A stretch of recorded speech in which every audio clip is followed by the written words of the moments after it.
Hey everyone, just a quick update.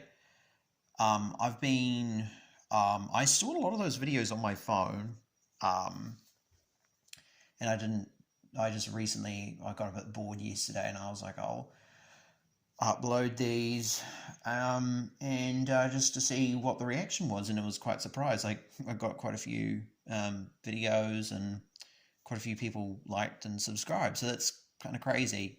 Thanks, Michelangelo, I think it is. For subscribing. Means a lot. But I'll walk you through what I've been working on so far. So that is my Kate, my Nakajima Kate B5N1. Yeah, so I did some more work on it. Did the basing there. That is, went to a model store in New Zealand, in Constellation Drive, um, which is like, if you know anything about Auckland, it's on the North Shore. And I managed to get this turf. It's model turf um, for like railways and stuff. And I mixed that with another like forest floor one. And it was sort of to recreate like jungle um, forest floor. So yeah, I've never used aircraft, but I just bought this for a while ago because I was like, I love the Nakajima Kate. I had one a while ago. There was a B5N2, um, and I didn't get around to finishing it, and I kind of like got damaged and threw it away. And I sort of got a bit gutted about that. And yeah, I saw this one floating around, and I was like, I am definitely going to pick that up. The stones, the rocks, they're from Army Painter. And what I learned, um, for anyone who is interested, that is what you can do with rocks. And what I learned is you can spray them like a base paint. So these are sprayed Desert Yellow from the Army Painter. And then um, you can use Agros Dunes over the top, and it kind of gives the impression of these like really dusty, dirty rocks. It works pretty well, I find. Um, and yeah, and I really enjoyed working on this. This is a GW flight stand, and it's super glued on, and I'm really happy with how it turned out. Yeah, and I was working on these. I've had these for ages and haven't really done anything to them, and I just kind of did like a rough job and like put them together, um, and gave them a bit of quick shade, um, earth, and that same mixture of grass again. It looks pretty alright, I find. I'm not going to win any painting competitions, but I think if I can, offer any advice for anyone who's out there who's like, just wants to be a bit average, and I think it's perfectly fine to be a bit average sometimes. Just give it a go and keep things simple. Don't do any, like, the moment that you start trying to run off and do like golden demon stuff, you're just going to get, and you're just beginning, you're going to run into problems because you'll, with effort and practice, you will get there. But if you basically, you could, if you push yourself, like, you can end up, sometimes I think a lot of people get impatient with the results that they've got. And, you know, it's okay to start off small and then work your way up. Yeah, and so this is from a while, like, so I thought I'd show these guys. So here we go. This here is a Chiha. That's for one of the ones I used before, built up before. And this is the Kaishin Hoto Chiha. This is one I've had from a while ago. Both of these tanks are from I used the Japanese. No, it's over here.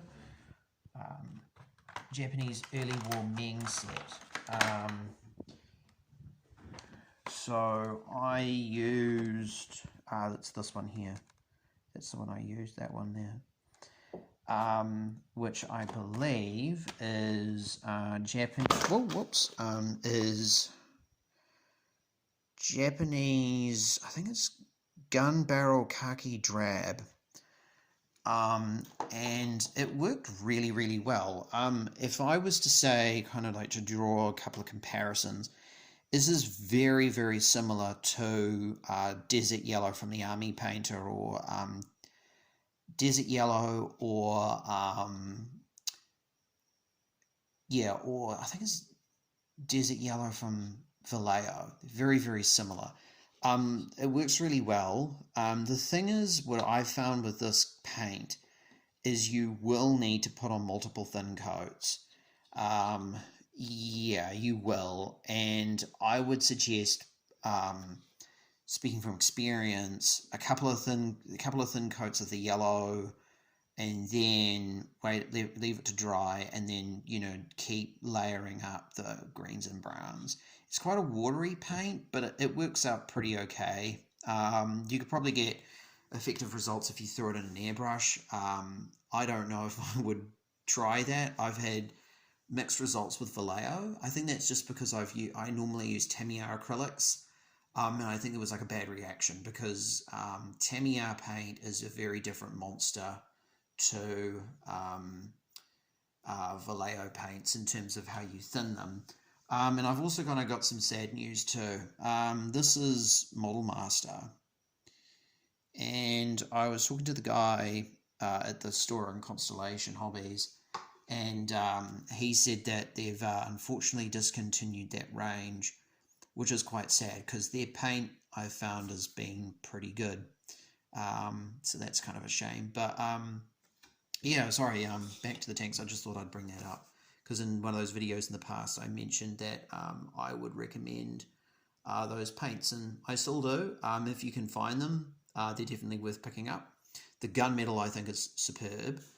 Yeah, so anyway, back to the Chihas. This here, whoa, oh sorry, oh that was silly of me. I'll show you what I've been working on next. That's my hand got stuck. Yeah, so this is obviously is the Chiha, and if you notice on the back, these both have a similar engine deck, and these can represent a later war Chiha. They're both very similar. You can still build the early war Chiha using this. It's a slight modification, and this bit back here is slightly different. You can also, if you're really feeling that way inclined, you see where the gun barrel is. What you can do in terms of conversions is you can take the gun barrel off and fill that up, and then you can say that that is a command tank, because Japanese command tanks didn't used to have the barrels in the front.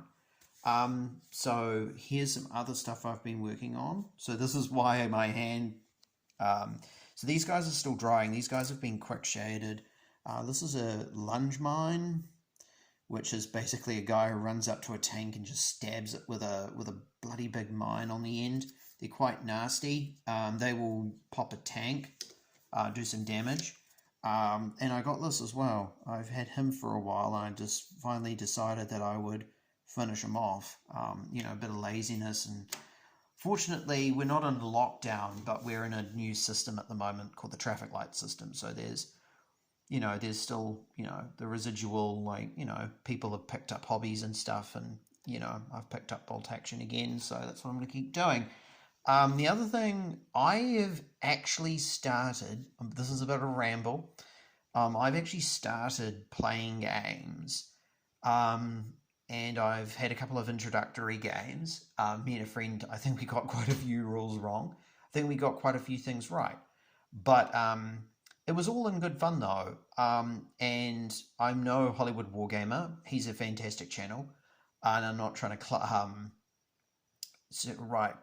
trying to get clicks because I mentioned him, but he's really good. He puts up really good content, and One of the things that he put out advice, and I definitely 100% agree with him, is that Chihas are phenomenal tanks. They are. They're not like a. I've actually got something to show you in a minute. So the thing is with Chihas is one of these. This is a Shinhoto Chiha. No, this is a Chiha. That there is like 162 points for a veteran. That's real cheap. And this guy here is 186 for a veteran. That's about 19 points less than a Sherman with easily catches fire. So that's real good. That basically means that you can run one of these pretty cheaply, and that means you can afford more of these guys. And that's why I wanted to bring in this. I've had him for a while. He's painted slightly differently. This is with Khaki from Vallejo. I might get another one just because, like, aesthetically, I want my army to kind of look the same. But I just got him for a laugh a while ago. I still think the model is fantastic, but I really want to get some more. This is, in my opinion, a way nicer resin and metal kit than the Chiha that was in metal and resin. This one's plastic. But yeah, the thing is, like with Hargos, I think a veteran Hargo is 108, which is real cheap. And if you're playing smaller games, like 500 to 600 points, and you're playing, say, Americans, and those Americans really badly want to get in, they really badly want to get in a tank, they're going to have to run the most crap tank imaginable, and these guys are going to be able to run a veteran tank. Not going to be easy to hit, going to be real hard to, like, difficult to hit, and also because I think it's like a 1 in 3 chance, I think it is, hitting in 5s and 6s. Depending on how you position them, you can get them up to 6s if you use the right camouflage and stuff. That's going to be like a pretty good investment of points, and he's going to have like a huge amount of points stuck in something big and lumbering that your guys, if you've got anti-tank mines or like a good well-placed anti-tank shot from a artillery piece, that'd be definitely worth, it could definitely cause some damage. But yeah, no, like overall, like the Shinhoto Chiha, real like solid little vehicle. It popped a Sherman no problem. And the Sherman had a bit of success on it because, you know, doesn't have as heavier armor as a Sherman, but like those things can stay. You wouldn't have thought that they can, but they can do a pretty decent job in staying. Yeah, and in here, I have got, so these are the rest of my Japanese infantry. So I've got my flag bearer. Yeah, he's Japanese army. You can tell the difference between the two because the flags are slightly off center. Navy is off center to the right. Army is like larger, and the red sun in the middle is larger in the middle, and Navy's off to the center. And the Special Naval Landing Force, I've got these guys here. They're actually not bad. I quite like them. They are very tough, difficult to wound. And they've got a lot. The Japanese have also got a lot of staying power as well through fanatics, which works really, really well. This is my machine gun team. Yeah, it's pretty good. Pretty happy with how that's turned out. It's not going to win me any awards, but I think that's like the main thing. I'm kind of doing this for me, but also if other people are like, you know what, I'm going to give it a go, and I want my stuff to look good enough. And I think, you know, there's something cool about just embracing good enough. Here we go. That's my mortar team. And some of my Japanese infantry. Got another lunge mine in there. Yeah, pretty happy with him. And these are, you know, my regular rifleman firing away with his Arasaka. And minor updates. Minor updates of what I'm going to throw into a list, what I'm going to try out. A couple of other things I've learned along the way of playing my first few bolt action games. Japanese snipers are real good. They're very good. Yeah, snipers are real handy. I quite like snipers. Yeah, definitely. Throwing out pins is really nice. The knee mortars are pretty okay. They can throw out some nasty hits. Oh yes, I've also got this officer here too that I've been working on. I'm going to put on his. I could use filler and stuff on the base, but I just can't be bothered. Yeah, I'm going to do that.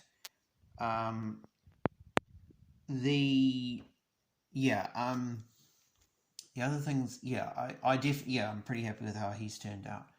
But yeah, I would say that most of the units that I've got have been real good.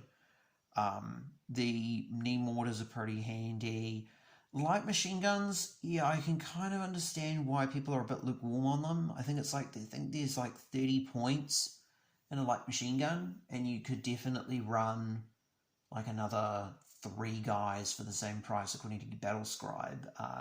But yeah, I'd like to finish on some stuff. So what's the plans next for my army?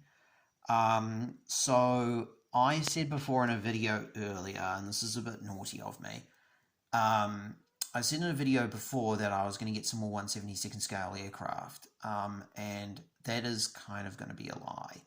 I will get some. Yeah, I will get some. There are a few kits that I think are really cool. A lot of this stuff, like, I'm just kind of getting it because it's cool. Like, the thing is, like, when I was younger, I grew up on Airfix kits, and the Japanese Airfix kits are so much fun. The Zero is a fun kit. The Aichi Val, I think it's Val, that that's kind of showing its age, but it's a fun little model to build. Um, yeah, and I wanted to get a Tony, but that kind of deal fell through at Mighty Ape, so that's okay, which is kind of like New Zealand's equivalent of Amazon. Um, but I've got some news. I am going to order I've ordered some Japanese bamboo spears, and I've also ordered in some more ordered ice. I'm currently playing with sand. And yeah, I'm looking forward to using those just to expand my army. Because, like with bolt action, you obviously know about the ordered ice system. Well, if you have ordered ice, the more ordered ice you have, the more units you can use. So, depending on points, of course. And I'm going to have to look at getting the Japanese Navy aircraft set because Mighty Ape had a sale. And Mighty Ape had the Betty Bomber. And if you didn't know about the Betty Bomber, the Betty Bomber was because this gets so weird. The Japanese Navy and Air Force, Japanese Navy and Army both hate each other. And they both kind of went separate ways, but they would kind of use similar stuff. So the Japanese Navy had their own bombers, and one of theirs was the Betty. The Betty it could drop torpedoes and it could drop regular bombs. And I don't think it was. I'm pretty sure it wasn't. It was land based. It wasn't aircraft carrier based. But the Japanese Navy did use them. There's a special word, I remember, it's in another video, I can't remember what it is off the top of my head. But they used those. The Betty is also famous for the transportation of Admiral Yamamoto. The Betty bomber was the bomber that he was in when he died and was shot down by P-38 Lightnings. So it's a really nice twin-engine bomber. I'm looking forward to getting that. It was on sale, so I'm pretty happy with that. And the Japanese bamboo spears, They're pretty funny. They're pretty good. They're basically infantry that they're kind of a little bit like goblins in 40k in the sense that they are there to die. But they're Japanese, so they're very difficult to shift. They have very good morale because of the fanatic special rule, and they also have abilities surrounding. Um, I think it's like they have a special rule where, like, if one of them die, if a certain number of them die, they become better effective soldiers. And if you get a Kempete with them, they become even better. It affects the amount of training they can take when they take losses. So these guys are nasty. They're nasty, and particularly if you have them on an objective, and then you throw out like 15 on an objective, you could throw out some pins on them after a while, and then it wouldn't affect their morale. They would still stay there until the last man. And in the meantime, they're still getting better in terms of combat. So if you place them well enough with a good objective game, these guys would be quite difficult to shift. But they would also be really good against, like, I don't know, like send them out and just going after a unit of dudes. And they could probably do quite a bit of damage because you can just run and, like, just get a bunch of pin markers on them, get rid of, like, get close as you can, unload the pin markers and just straight banzai into a unit, and it would just total them. I would imagine they're going to be pretty good infantry. Speaking from experience, Japanese infantry in close combat are very, very nasty. But I think you definitely, with the Japanese, who kind of have limited anti-tank, if you do lose a tank and you don't have anti-tank guns or anything like that, you will run into trouble. And that's happened to me a few times in a couple of games. But, like, I managed to win one, lose one. So that was like my first proper foray playing US Marines. Um, yeah. Oh yes, that's one final thing. Um, yeah, I managed to split the starter set with a friend. The new Island Assault one. And I have to say it's definitely worth picking up. I would say it's controversial, but I think it's better than the Band of Brothers set. You get a tank, always good. You get really nice scenery. The bunkers in it are really nice.